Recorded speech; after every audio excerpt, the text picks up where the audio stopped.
Mr. Garnet was born into slavery in Newmarket, Maryland in 1815.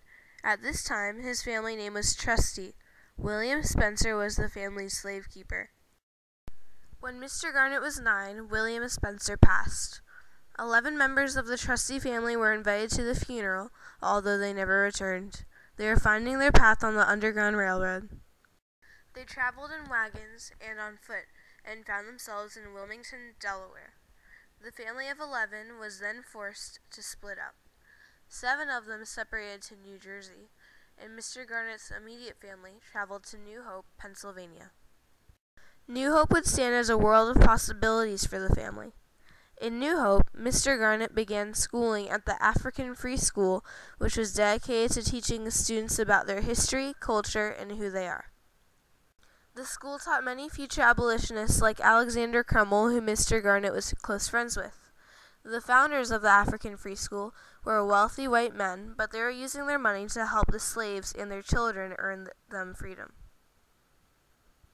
Many of the future abolitionists became friends and created their own club and met at the Garrison Literary and Benevolent Association. Because the building was named after a controversial abolitionist, they knew they had to change the name of the building to avoid violence and mobs. In 1828, Mr. Garnet made 2 trips to Cuba to work as a cabin boy. Mr. Garnet very much liked to travel across seas. In 1829, he traveled on a schooner going from New York to Washington, D.C. He worked on the ship as a steward and cook. When he returned home, he was alarmed to discover that his family had been scattered due to slave catcher threats. The threats were so horrific, his father was forced to escape by jumping off the upper floor of a house neighbored by Alexander Crummell. Mr. Garnet was furious about his family's troubles, so he bought a knife and roamed the streets of Broadway with plans of revenge.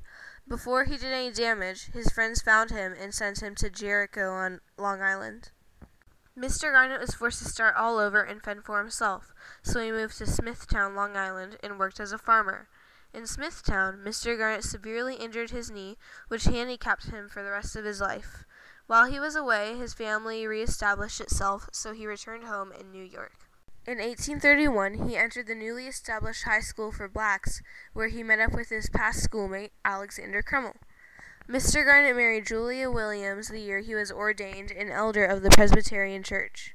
In 1843, he gave his famous speech, Call to Rebellion, which he gave as a resolution for discrimination in a convention. The speech was considered too radical and failed by a single vote to become the convention's main take on the resolution for the issue. The majority disagreed that slavery should be stopped even if you must use violence.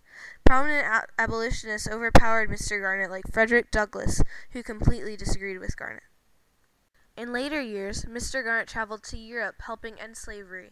His wife passed away in 1870, which depressed Mr. Garnet. However, he remarried 9 years later to Sarah Tompkins. In 1881, President Garfield gave Mr. Garnet the position of minister, now known as ambassador, and consul general to Liberia, West Africa.